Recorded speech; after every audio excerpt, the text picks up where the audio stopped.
मुंबई शहर में हरमन और जूही नाम के पति पत्नी रहा करते थे। हाल ही में उनकी शादी हुई थी। हरमन और जूही दोनों को ही घूमने फिरने का बहुत शौक था, इसीलिए उन्होंने सोचा था कि वो हनीमून के लिए लद्दाख जाएंगे। परंतु हरमन की प्रमोशन होते होते रुक गई थी और उनका ट्रिप वो बुरे मौसम के चलते कैंसिल करना पड़ा। जूही इससे बहुत मायूस थी। ये देखकर हरमन उससे, जूही यार इतना मत मायूस हो जाओ, हम जल्द ही एक रोमांचक ट्रिप पर जाएंगे। हरमन, ये शादी के बाद हमारा पहला ट्रिप होने वाला था। कितने सपने संजोए थे मैंने। मैं मायूस कैसे ना हूँ। और वैसे भी मौसम देख के लगता नहीं कि हम लद्दाख जा पाएंगे।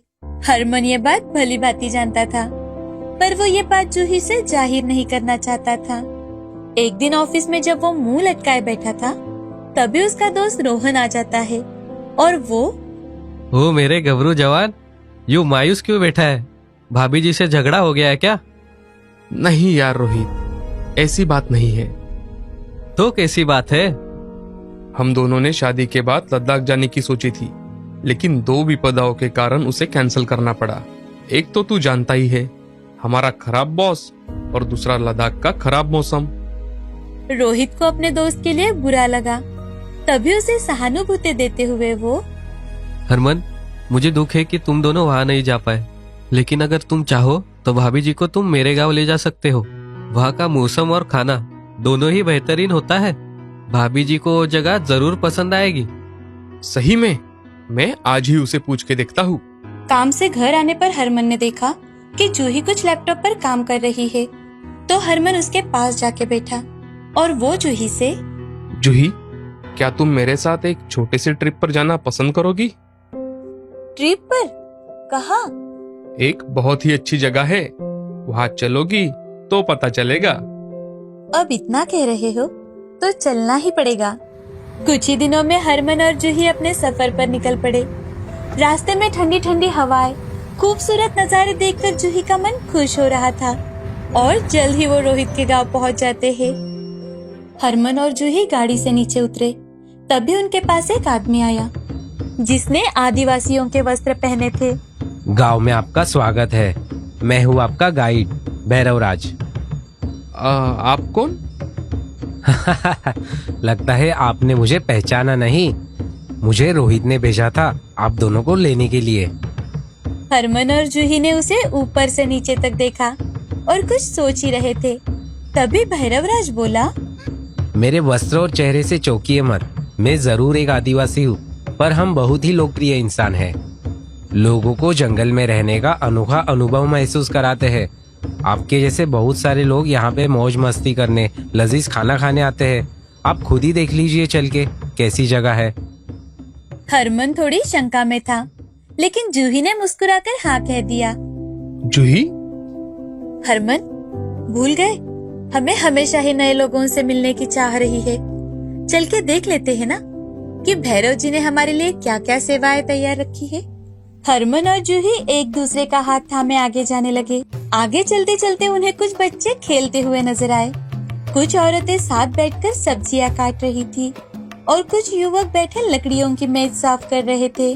कुछ औरतें चूल्हा जला रही थी, तो कुछ औरतें अपने सिर पर 5-5 घड़े लेकर पानी ला रही थी। ये सब देखकर जूही को अपना गांव याद आ गया। हरमन जूही को खुश देखकर खुद भी खुश हो गया। भैरवराज ने उन दोनों को मिट्टी के मकान में सामान रखने को कहा और फिर वो दोनों जंगल की सफर करने निकल पड़े। सफर से आते आते शाम हो चुकी थी। अब गांव में लौटकर वो कुछ देर के लिए आराम कर लेते हैं। फिर भैरवराज उन दोनों को युवाओं के डांस प्रदर्शन को देखने के लिए ले गए।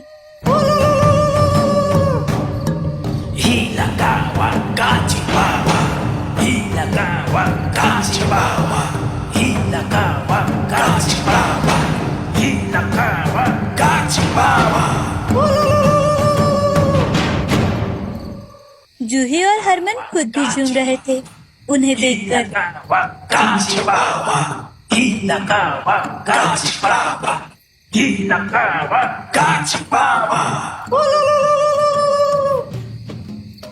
अब रात होने तक दोनों बहुत थक चुके थे।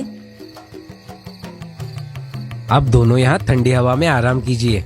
मैं काम पर लग जाता हूँ। भैरवराज मुस्कुराया और उसने बैठने को कहा। हरमन और जूही दोनों आश्चर्यचकित होकर सभी आदिवासियों को देख रहे थे। भैरवराज और उसकी पत्नी ने एक बड़ी सी कढ़ाई एक लकड़ी पर चढ़ा दी और नीचे से आग लगाकर वो उसे हवा देने लगे। बाकी की औरतें कटे हुए सब्जियों का थाल लेकर आ रही थी और उसे आदमियों को सौंप रही थी, जो उन सब्जियों को कढ़ाई में डाल रहे थे। कुछ आदमी पत्थरों की सहायता से मसालों को कूट रहे थे। उनका मिश्रण भैरवराज को दे रहे थे, जो उस मिश्रण को कढ़ाई में डाल रहा था। उसके बाद एक बड़ा सा थाल भर के चिकन लाया गया, जिसे कढ़ाई में डाल के भैरवराज चलाने लगा। दूसरी ओर पर कुछ आदिवासियों का जोड़ा चावल पका रहा था और कुछ लोग थाल में जंगल से लाए हुए फल सजा रहे थे। उनके एकता और भाईचारे को देखकर हरमन और जूही मुस्कुरा रहे थे। तो इसे कहते हैं खुशी से जीना। हाँ हरमन, शायद इसे ही कहते हैं संतुष्ट जिंदगी जीना। कुछ ही देर में खाना तैयार हो गया। अब सभी ने मिलकर वहाँ की प्रार्थना बोली। हे वन देवता, खाने के लिए आभार। आभार। सभी एक साथ मिलकर खाना खाने लगे। हरमन और जूही ने जैसे ही भैरवराज ने बनाए हुए चिकन को चखा, वो चौंक गए, क्योंकि आज तक उन्होंने इतना अच्छा चिकन कभी नहीं खाया था। उसका स्वाद शहर के चिकन से कई ज्यादा अलग था। दोनों ने चाव से सभी दावत का मजा लिया और फिर तारों को देखते हुए बाहर सभी आदिवासियों के साथ चैन की नींद सो गए। उन्होंने भैरवराज को शुक्रिया अदा किया इतने रोमांचक सफर के लिए। कई सारी अनोखी यादें लेकर वो घर के लिए निकल पड़े। रास्ते में बातें करते हुए हरमन, जूही, कल तो मजा ही आ गया था। इतने खुशमिजाज लोग और इतना बढ़िया खाना, वाह वाह। सही है हरमन, मैं सोच रही हूँ उनके वेबसाइट पर रेटिंग दे दूं। जूही ने मोबाइल पर भैरवराज के गेस्ट हाउस और सर्विसेज के बारे में ढूंढा, पर उसे कुछ भी नहीं मिला। इस बात से वो दोनों चौंक गए थे और फिर उन्होंने तय किया कि वो भैरवराज और उनके साथियों के कला के बारे में दुनिया को बताएंगे।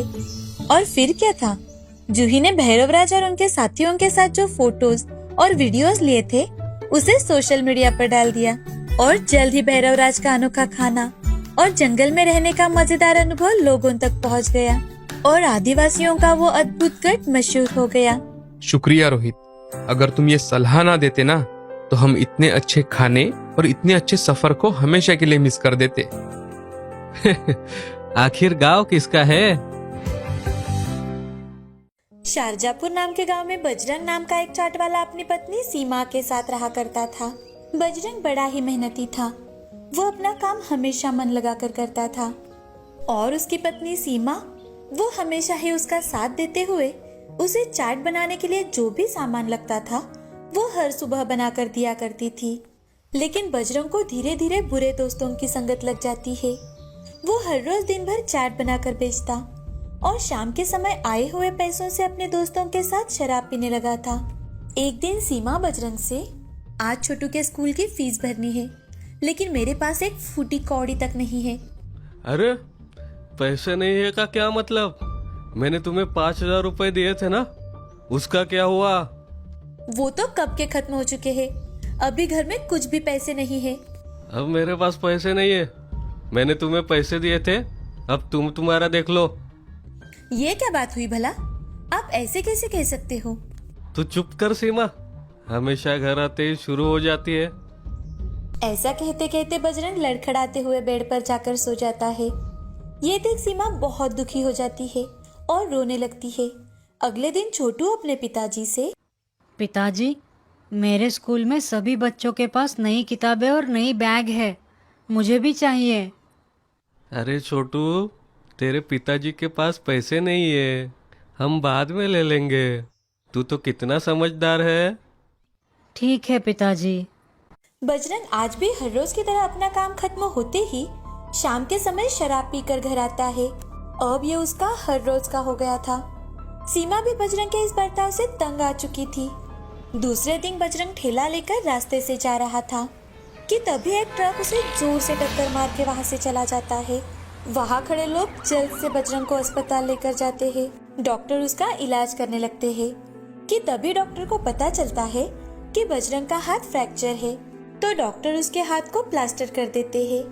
फिर बजरंग ऑटो से घर चला जाता है। बजरंग के हाथ को प्लास्टर देख सीमा, ये आपके हाथ को क्या हुआ और ये सब कैसे हुआ? अरे मुझे चैन से बैठने तो दो, बाद में बताता हूँ। सीमा बजरंग को पानी देकर बजरंग से, अब तो बताइए कि क्या हुआ? अरे रोड पर एक ट्रक ने मेरी रेडी को टक्कर मार दी और मेरा हाथ रेडी के नीचे आने से फ्रैक्चर हो गया। हाय राम, पहले से कोई कम समस्या है हमारी जिंदगी में? आप रोड पर देख के नहीं चल सकते थे? अरे मैं रोड पर ठीक से चल रहा था, गलती उस ट्रक वाले की है। जाने दीजिए, जो हुआ सो हुआ। अब आप आराम कीजिए, मैं अभी आपके लिए खाना लेकर आती हूँ। सीमा बजरंग को खाना देकर दवाइयाँ दे देती है। दवाइयाँ खाकर बजरंग आराम करता है। अब ऐसे ही एक हफ्ता बीत जाता है। घर में बचा कुचा राशन भी खत्म होने आया था, तो ये देख सीमा बजरंग से, मैं सोच रही थी कि क्यों ना जब तक आप ठीक हो जाते हैं तब तक मैं ही रेडी संभाल लूं। कब तक किसी से पैसे उधार लेकर घर चलाएंगे? सीमा, तुमसे नहीं हो पाएगा, वो औरतों का काम नहीं है, तुम रहने दो। एक बार प्रयास करके देखने में हर्ज ही क्या है? अब तो कुछ ना कुछ करना ही होगा, वरना हम भूखे मर जाएंगे। ठीक है, अब तुम कोशिश करना ही चाहती हो तो करो, मगर जरा संभाल के। जी, मैं अभी से चाट बनाने की तैयारी कर लेती हूँ। सीमा काम करना शुरू कर देती है। सारा सामान तैयार हो जाने के बाद सीमा रेडी लेकर बाजार के चौराहे पर चली जाती है और वहाँ रेडी लगाकर, चाट ले लो चाट, स्वादिष्ट स्वादिष्ट चाट। सीमा की आवाज सुन आने जाने वाले लोग उसके ओर देखते तो थे, लेकिन वहाँ से चले जाते थे। तभी एक लड़की सीमा के पास आकर, आंटी, ये चाट कितने की दी? बिटिया, सिर्फ 15 रुपए की है। मुझे एक प्लेट दो ना। हाँ बेटी, अभी देती हूँ। सीमा जल्दी से उस लड़की को एक प्लेट चाट बना कर देती है। लड़की वो चाट खाकर, आंटी, ये चाट एकदम स्वादिष्ट है, मुझे बहुत पसंद आई। तुम्हें मेरे हाथ की बनी चाट इतनी पसंद आई? थैंक यू बेटा। लड़की सीमा को पैसे देकर वहाँ से चली जाती है। आज सीमा की रेडी पर कुल 5 से 6 ग्राहक ही आए थे। शाम के समय सीमा रेडी लेकर घर चली जाती है, तो उसे आता देख बजरंग सीमा से, सीमा, कैसा रहा तुम्हारा आज का पहला दिन? रेडी पर ग्राहक आए थे या नहीं? आज रेडी पर ज्यादा ग्राहक नहीं आए, 5 या फिर 6 ग्राहक ही आए थे, लेकिन शायद कल ज्यादा ग्राहक आ जाए। सीमा, तुम घर के लिए कितना कर रही हो? मैं जो कुछ भी कर रही हूँ वो हमारे घर के लिए तो कर रही हूँ। आपकी और मेरी जिंदगी कुछ अलग है क्या? हाँ सीमा, अब मुझे भी मेरी गलती का एहसास हो गया है। मैंने बुरी संगत के चलते हमारे घर का बहुत नुकसान किया है। देर आए दुरुस्त आए। आपको सारी बात समझ में आ गई, यही बहुत है मेरे लिए। हाँ। सीमा के ऐसे कहते ही कई दिनों बाद दोनों खिलखिलाकर हंसने लगे। यहाँ बजरंग को उसकी गलती का एहसास हो गया था। वो अपने बर्ताव पर बड़ा ही शर्मिंदा था। उसने मन ही मन ठान लिया कि अब उसे अपने घर के हालात सुधारने ही है। दूसरे दिन से बजरंग एक हाथ से सीमा की मदद करने लगा। कुछ ही समय में उन दोनों ने मिलकर फिर से अपने धंधे में पैर जमा लिए। अब दोनों मिलकर अपने बेटे के साथ साथ चाट की रेडी संभालने लगे। सीमा भी अपने पति का बदला हुआ बर्ताव देख बहुत ज्यादा खुश थी। उनके चाट की तरह उनके रिश्तों में भी मिठास आ गई थी। इस कहानी से हमें यह सीख मिलती है कि हमें संयम रखते हुए मेहनत करनी चाहिए, ताकि हमारी जिंदगी फूलों से भर जाए, ना कि कांटों से।